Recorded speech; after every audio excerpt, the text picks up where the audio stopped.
What's up, everybody? My name's Chance, and today we're going to be hopping into the first Festival of the Gods event, Fires of Purphoros, which is basically our Artisan. But for those of you who don't know, Artisan is just common and uncommon cards in a deck, and that's it. No rares, no mythic rares, so it's super beginner friendly, super new user friendly, as you know, commons and uncommons aren't super hard to find. But I figured for this Artisan event, I'm actually going to be showcasing two decks that I really enjoy in this Artisan event, and I've played them both pretty heavily. They've gotten me my victories. So before we go and hop into this deck tech or deck breakdown, though, I would like to remind everybody, if you enjoy the video, please be sure to leave a like down below and a comment in the comment section if you have any suggestions on this video, future videos, or past videos. Furthermore, if you're new here, consider subscribing. It's free. It's a great way to support the channel. Gives you an update every time I put out a video. All that good shenanigans. Now, on to what we are actually playing here in this mono green Artisan Stompy deck. We have two copies of Mystic Repeal, because a lot of people are playing a lot of enchantments, as Theros has a lot of enchantments, Lesnie enchantments, Orzhov enchantments. There's a whole lot, right, going around. 4 copies of Kraul Harpooner, because you are going to go up against those flying decks, right, and you're going to need some way to deal with them. 4 copies of Nessian Hornbeetle, which I found really interesting in this event. Actually works out pretty well. It reads at the beginning of your combat, or beginning of combat on your turn, if you control another creature with power 4 or greater, put a +1/+1 counter on Nessian Hornbeetle. And if you have 2 of these down, they sort of start building on each other, right? Once you get them to that point. So, pretty awesome. 4 copies of Paradise Druid to help us ramp, as well as give us a hexproof creature. 4 copies of Pollenbright Druid to either allow us to put additional counters or to proliferate once we already have counters on creatures. 2 copies of Kiora to allow us to draw some cards whenever we play something that's going to be above 4 power. 4 copies of Bloomholt to again allow us to proliferate, as well as having that 4 power needed to proc the Nessian Hornbeetle, as well as just being a solid body. Mowu, Loyal Companion, going to get a super boost every time we put a +1/+1 counter on it. Also has Vigilance and Trample, so, you know, solid body. Renata, Called to the Hunt, going to allow us to put a +1/+1 counter on each creature that enters the battlefield, which is going to make Nessian Hornbeetle that much easier to get to, right? 3 copies of Trollbred Guardian. Since we're playing so many things where we're trying to get counters down, each creature we control with a +1/+1 counter is going to have Trample. So, fantastic there. And then last but not least, we have Biogenic Upgrade to really buff up and ramp out your creatures, right? Distribute up to 3 +1/+1 counters among 1, 2, or 3 target creatures, then double the number of +1/+1 counters on those creatures. So, again, very strong, very stompish, very stompy-ish. Anyways, for the first deck. Second deck is going to be an Orzhov life gain deck, and it looks pretty standard, or at least what I would think to be pretty standard. We do have things such as Revenge of Ravens, Ill-Gotten Inheritance, and Bond of Discipline to help us out in the top end, which I found so key and so excellent. Revenge of Ravens really strong, just keeping your opponent at bay. Ill-Gotten Inheritance, guaranteed life, you know, every single turn, which is going to proc your Bloodthirsty and Johnny's Pridemate every single turn. So fantastic there. Bond of Discipline allows you to get that final swing in that you're looking for. Twin Blade Paladin is going to benefit greatly from us being at 25 life or more. It's going to gain double strike. Bloodthirsty Areas, we've kind of already talked about this card a whole lot. It's a flying Johnny's Pridemate, right? What could you not love about it? Angel of Vitality is going to allow us to gain a little bit more life, and whenever we get to 25 or more, this card's going to go up to a 4/4, which is a solid flyer for 3 mana, right? We do have 2 copies of Cruel Celebrant to deal damage and gain life off of those times where we're just losing units, you know, off those removal heavy enemies. And this is still gonna proc a Johnny's Pridemate, you know, Twin Blade Paladin, Bloodthirsty Airless. So unless they're removing those cards and we don't have another on the field, then this is also going to help proc with those. 3 copies of Corpse Knight to again help us get our opponent down a little bit further, and the idea here is to round them out pretty low, you know, just with your creatures. And you can Bond of Discipline to finish them off once and for all. We do have 3 copies of Impassioned Orator, which again works well with Johnny's, Bloodthirsty, all that good stuff. Daxos, same for him. Granted, he can get a very high toughness, and it's whenever a creature enters the battlefield or dies, so it's a little bit broader of an effect, right? A little bit better. Then we have 4 copies of Ajani's Pridemate. We've all seen this card. We all love this card. You know, it is what it is. And then, of course, 3 copies of Vampire of the Dire Moon, Death Touch, Lifelink for 1 mana, 1/1. Not bad, and it nestles into this deck just perfectly. So, all that being said and out of the way, we're going to go and hop into our matches. We're going to start with the Stompy and then move on into the life gain. So, I will see y'all there. MTSK, going to be our first foe for the day. I didn't plan that rhyme, but, you know, I'll take it. This seems a little floodish, but could be okay. We'll have to see. My problem with this hand is I don't want to put the counters from Pollenbright Druid on the Nessian Hornbeetle, right? I just don't want to. I suppose I could throw it down and put a counter on itself. Once that Bloom Hulk comes down, it'll be able to proc the Nessian Hornbeetle. So on turn 3, what do I want to play? Do I want to play the Nessian Hornbeetle on the following turn, play the Bloom Hulk? Ooh. Omen of the Forge. Ugh. So our opponent's most likely playing mono red. Bum bum dee dum bum bum. Next turn we're for sure playing the Bloom Hulk. When it enters the battlefield, it's actually not going to do anything unless we have something that already has a counter on it. So let's go ahead and get down the Pollenbright Druid, shall we? This will be fun. I'm interested to see what else mono red plays, you know, given they don't have Cavalcade. What do you play? We'll block it even though they may have an Infuriate here.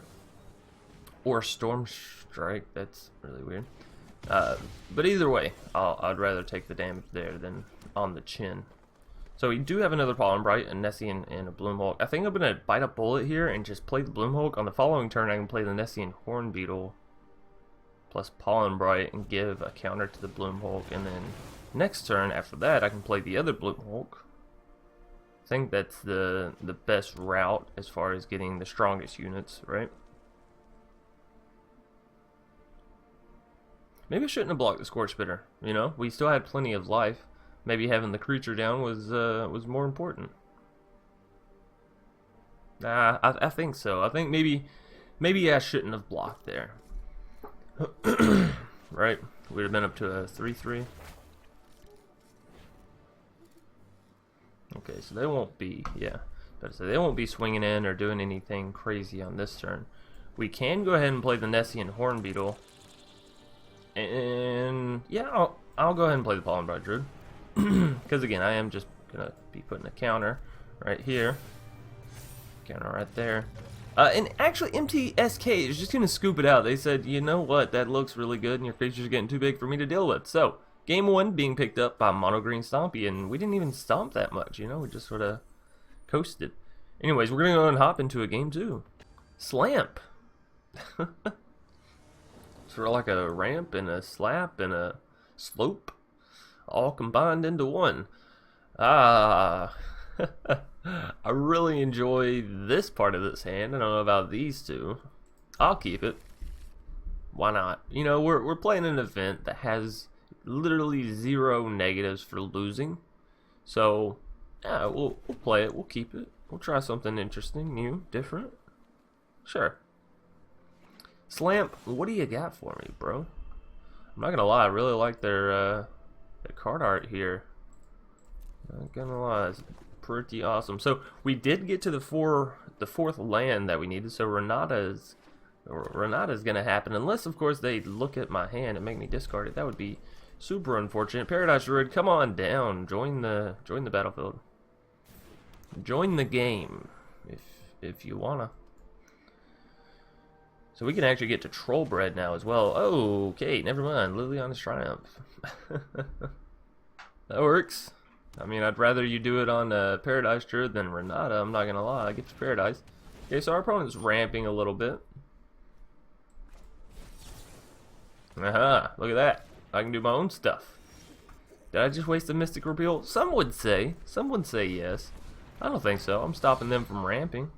You know? Cutting off those double green sources. You just leave my Renata alone for a turn? That'd be great. Okay, thanks. Revenge of Ravens. Well, that's... Oh, no. Well, I mean, it's not bad, right? We can go... Well, I could either go Trollbred, or I could go Paradise plus Mystic Repeal. Actually, these generate the same outcome as far as this turn goes, so... That Revenge of Ravens out of here. So we'll get him for 3. 3 beautiful damage. 3 free damage. Speaking of free, oh, that's cute. Have any of you seen those TurboTax commercials? Free? Free for free. I love that. I absolutely love it. It's such a simple concept, but it's so good the way that they manipulate it into other things, you know? That their marketing division, really awesome. If you haven't seen them, by the way, well, maybe don't go look them up. They're not super fantastic commercials, but they are pretty good. All right, Bloomholt, come on down. Slamp. What a name. What a name. All right, so we will proliferate. Let's see. That's 11. That's 16 damage. So if they actually, well, 18. They're gonna be down to 2 health. So if they don't have any answers here, we're looking mighty fine. Murder. Ooh. Well, that's not good. But they are still down to 10, which means if our Bloomholt plus one of these other creatures can get in, we can do this. We can win. We are getting a little flooded. Did I keep a hand with a lot of lands? I can't even remember at this point. But yeah. Oh, doesn't matter. Slamp's gonna scoop it out. So again, mono green Stompy in Artisan. I mean, it does what its name implies, you know? It stomps. It's stomping. Alright, I think that's enough of the mono green Stompy. I've proven my point. It's pretty good, to the point where my opponents won't even let me smash. It's kind of like me in high school and women, you know? They just won't let me in. Anyways, Artesian Life Gain is going to be our next deck for the day, so let's go ahead and hop into our matches with that deck. Mirimar? I don't know. Here we are in a game 1. Sure, I like this. It's simple. It actually doesn't even look really much like what the deck looks like, if that makes sense. Like, this sort of gives the wrong vibe to the deck, which I kind of like. So we are up against a mono red deck. Ooh, they have a Mythic World Championship little cards over there. Cool. I don't know if I ever did any of that. Alright, so Corpse Knight, we'll get you down first. First Reno, Vampire of the Dire Moon, you can go ahead and swing in. I'm okay if you want to make that trade. And if you don't, well, hey, free life for me.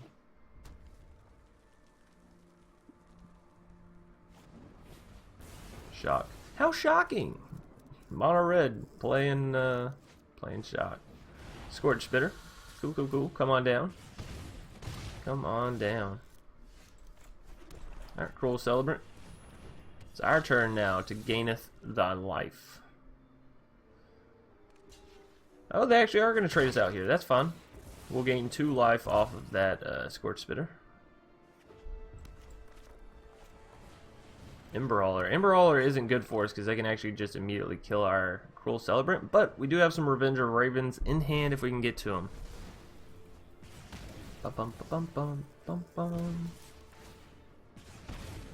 So we need 1 more land or an Impassioned Orator. Sure, I guess I'll accept that as well. Wow, mono red flooding harder than us. That's surprising. So again, Emberhauler and Impassioned Orator and yada yada yada. Oh, get some new tricks, mono red. I've been seeing the same ones for like 10 sets now. Obviously, that's a joke. People, calm down. I know some of you don't know what a joke is. Revenge of Ravens will come on down for ourselves and really defend us very, very well up against this Scorch Spitter. Then we'll get down our second one. Gain even more life back. Alright, Mirimar, what do you got for me? Or what do you have for yourself, I guess? Skewer the critics? You're just going to skewer me in the face like that? Oh, two skewer the critics. You're just going to double skewer me. Well, we do have the mana for Bond of Discipline if we can ever get some more creatures down and they can actually survive. That's okay, because they really can't swing in with 10 Straight Dodger. They can't swing in with Scorch Spitter. The only thing they can swing in with is Rimrock Knight. They're going to be taking 2 damage every turn they do it, and we're only going to be losing 1 life, so that's okay, actually. That's okay. Yeah, Johnny's Pridemate. Oh, have you had enough? Yeah, Mono Red. Mono Red doesn't really stand very much of a chance against 1 Revenge of Ravens, much less if you throw 2 on there. So, game 1 being picked up with our Orzhov life gain, and now we're going to go and hop into a game 2. We're just going to call him Pat, okay? I'm not trying that hard this morning. So, Pat, I hope you're having a good day. I'm yawning a whole lot. I do apologize. Honestly, I'll probably go with an Orzhov Guildgate first. Yeah, I'm probably just going to play my Guildgates out. Nice and slow. Yeah, I'll actually hold off on playing the Scoured Barrens as well. If we're going to have so many tap lands, might as well take it nice and slow. Come on, Vampire. We're flooding a little bit. Ooh. I don't like drawing 2 lands immediately. That's okay. Grumgoli, a card I'd kind of forgotten about. Not gonna lie. Alright, so we can go Johnny's Pridemate here. Scoured Barrens here. And Vampire of the Dire Moon here. Yeah, it should allow our Johnny to defend against this Grumgoli fairly effectively. We're going to be up to 4 mana on our next turn, which means we can play a Revenge of Ravens, or we can play an Angel of Vitality plus Vampire of the Dire Moon. To be honest, I kind of like the Angel of Vitality a little bit better. Kind of like the Angel of Vitality. Revenge of Ravens isn't bad, but again, if they're not swinging in, we're not getting any benefit. Hey, look, Cerberus. I wonder what clicking on Cerberus actually does, considering it's Cerberus is a black dog. You know, what color do you change on there? I want someone to click it. I want to see somebody click it, you know what I mean? Domri's Ambush, well, that's not good for us. That's not good at all. It's okay, though. So again, yeah, I'll go with the Angel of Vitality plus Vampire of the Dire Moon. For previous stated reasons, we'll swing in with 1 Vampire, gain 2 life, which is fantastic. Angel of Vitality really coming in clutch there. Rhythm of the Wild coming down for our foes, so they're going to be playing in hasted big creatures, right? Going to come down as, what a 4/4? Yeah, 5/5. Yeah, it's not a bad little Zerta. But we do still have Vampire of the Dire Moon to kill whatever they want to swing in with, so they probably won't swing in. And what we're probably going to do on the following turns is just swing in with 1 Vampire and leave the other one back as a defender. Yeah? You think? I mean, I'm fine with that. I think trading the Grumgoli for a Vampire of the Dire Moon is pretty much always worth it. I will go ahead and get down Revenge of Ravens here. Actually, I think I'm just going to... Well...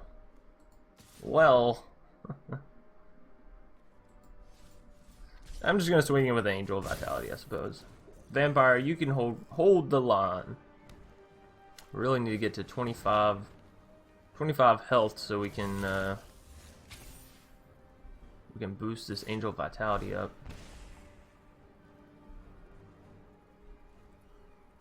I think I'd rather take the damage and then kill the Grumgoli. Although if we block here, Angel is at a 4/4. Yeah, that's fine. Ooh, and a Pridemate. Alright, so we go Orator first, and then Pridemate. This way our Pridemate will go up to the 3/3. We'll gain some life. I can swing in with my 4/4, that's fine.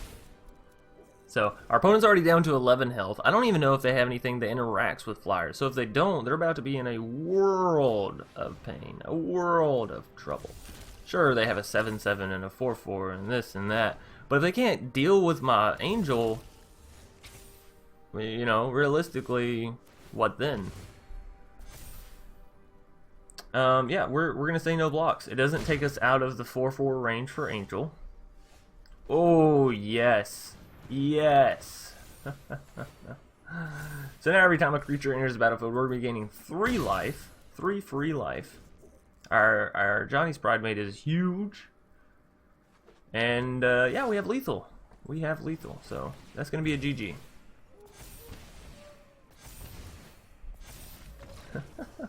So game 1, game 2 being picked up by us with the Orzhov life gain. So we're basically 4-0 for the day. Nah, yeah, Stompy, very good. Life gain is more of a hit or miss, I think. That could be my own personal opinion, but yeah, you know, whatever. So there's 2 decks for y'all to try out in Artisan. 2 decks that you know perform, you know, at least fairly well. They're fairly cheap. Everything is. It's Artisan. I hope you all enjoyed. If you did, please be sure to leave a like down below, comment, you know, subscribe, all that good shameless sellout stuff. Sorry, whole lot of S's. I got them all confused. Anyways, we are gonna call it. I'll see y'all later tonight or tomorrow, as always. Sorry that videos have been so hit or miss here recently. Again, we've been moving. I've been picking up extra shifts at work, so it's kind of like a landfill as far as a landfill. It's kind of like a minefield as far as days that I get to record and days I don't. You know, I gotta be careful where I step and try to get ahead, which hasn't been happening. Anyways, that's gonna do it. Peace out, everybody. Dose. Peace.